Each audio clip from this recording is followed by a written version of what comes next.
Hello बच्चों, आज मैं आप लोगों को क्लास 8th की जो ये आपके पास लेटेस्ट एडिशन की मैथ्स की एनसीईआरटी की बुक है, इसका जो हमारे पास चैप्टर नंबर 11 है यहाँ पर डायरेक्ट एंड इनवर्स प्रपोर्शन। तो इसकी हम 11.2 एक्सरसाइज कर रहे हैं। एक्सरसाइज हो गई है, हमारे पास एक क्वेश्चन रह गया है करने से, तो उस क्वेश्चन को भी आज हम कंप्लीट कर लेते हैं, फिर ये चैप्टर हमारा कंप्लीट हो जाएगा। चलिए देखिए, क्वेश्चन नंबर 3 आपके पास रह गया है। इसमें आपको फिगर भी बना के दे रखी है। पहले क्वेश्चन को रीड करते हैं क्या है। Rahman is making a wheel using spokes. He want to fix equal spokes in such a way that the angles between any pair of consecutive spokes are equal.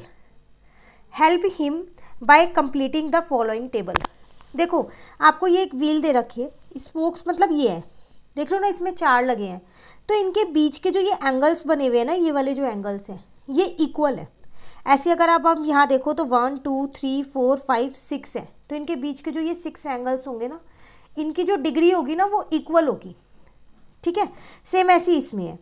तो अब आपको क्या करना है, पहले तो ये टेबल कंप्लीट करनी है पूरी, जो आपको ये टेबल दे रखी है। नंबर ऑफ स्पोक्स 4 है, अगर 6 लगे होंगे तो कितना एंगल होगा इनके बीच में, ये वाला एंगल। अगर 8 स्पोक्स होंगे तो कितने एंगल होंगे, पर एंगल कितना डिग्री का होगा ईच एंगल। ठीक है, 10 और 12 का। उसके बाद ना आपको इससे रिलेटेड ना 3 क्वेश्चंस भी दे रखे हैं यहाँ नेक्स्ट पेज पे, ये इसी क्वेश्चन के ही हैं 3 पार्ट, इनके आंसर करने हैं। ठीक है, पहले हम ये टेबल कंप्लीट करते हैं। चलो देखो, ये तो आप आसानी से निकाल पाओगे। कैसे निकालोगे ये वाले, अगर आप देखो तो जब अब आपके पास नंबर ऑफ स्पोक्स 4 थे, तो आप यहाँ पर देख रहे हो कि आपके एंगल्स कितने आ रहा है, हर एक एंगल आ रहा है 90 डिग्री ईच, क्योंकि जो ये बीच का एंगल है ये कंप्लीट एंगल होता है, तो ये बीच का पूरा एंगल 360 डिग्री का होगा, तो उसको हमने 4 से डिवाइड कर दिया। ठीक है, और जब अब यहाँ पर 6 हो गए स्पोक्स, तो अब 6 से डिवाइड कर दिया 360 को, तो 60 डिग्री ईच आ गया। अब आपके पास क्या कह रहा है, कितने हैं आपके पास यहाँ पर स्पोक्स, 8 है। तो बस आसान है, 360 को क्या करो, अब आप 8 से डिवाइड कर दो, तो आपके पास आ जाएगा 45 डिग्री ईच। तो यहाँ पर आपके पास आ जाएगा 45। ठीक है, अगले वाले में नंबर ऑफ स्पोक्स 10 है, तो आपके पास आ जाएगा 36 डिग्री ईच। फिर आपके पास नंबर ऑफ स्पोक्स कितने हैं, 12 है, तो आपके पास आ जाएगा 30 डिग्री ईच। क्लियर हुआ? तो ये टेबल तो आपकी कंप्लीट हो गई पूरी। अब इस पे बेस्ड जो आपको 3 क्वेश्चंस दे रखे हैं नेक्स्ट पेज पे, चलो उनको देखते हैं। अब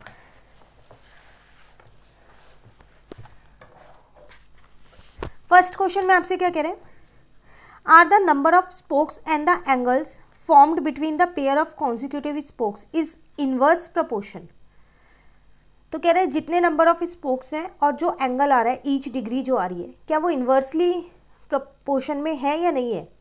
तो 1/1 घट रहा है, ऐसा हो रहा है, बिल्कुल हो रहा है। देखो, जब आपके पास नंबर ऑफ स्पोक्स 8 थे तो एंगल 45 ईच आ रहा था। जैसे ही नंबर ऑफ स्पोक्स आपके इंक्रीज हुए, 8 से 10 हो गए, तो ये 36 हो गया, ये कम हो गया डिग्री, तो 1/1 घट रहा है ना, तो इसका मतलब इसका आंसर आ जाएगा yes.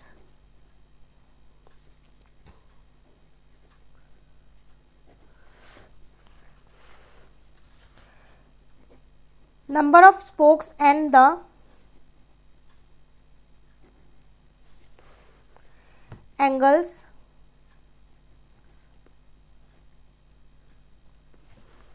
formed between the pairs of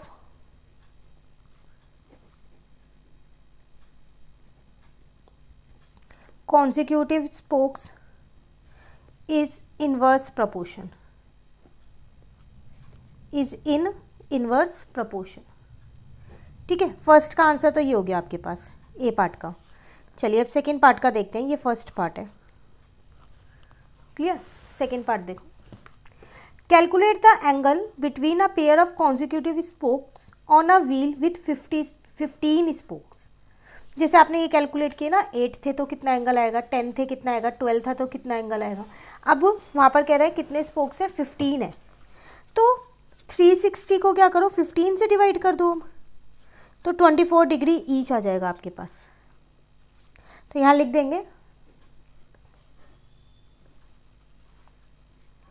angles between a pair of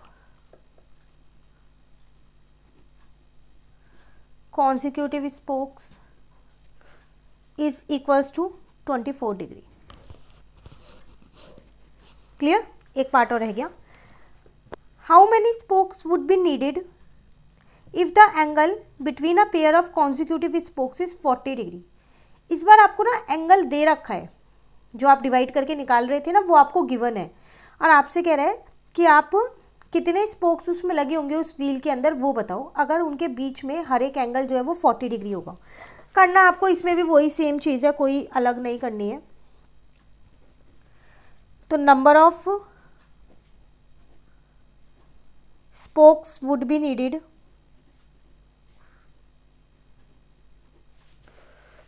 is equals to 360 divided by 40 कर दो। तो टोटल अगर आप 9 स्पोक्स लगाओगे तो उनके बीच में हर एक एंगल जो है वो 40 डिग्री ईच का होगा। क्लियर है? ये था पूरा आपके पास क्वेश्चन नंबर 3 एक्सरसाइज 11.2 का। अब इसी के साथ हमारी ये पूरी एक्सरसाइज कंप्लीट हो गई है। सारे क्वेश्चंस चैनल पे अपलोड है, कहीं पर भी दिक्कत हो तो आप कमेंट करके पूछ सकते हैं। वीडियो अच्छी लगी तो आप इसे लाइक ज़रूर कीजिएगा और फ्रेंड्स के साथ भी इन वीडियोज़ को ज़रूर शेयर कीजिएगा। Thank you.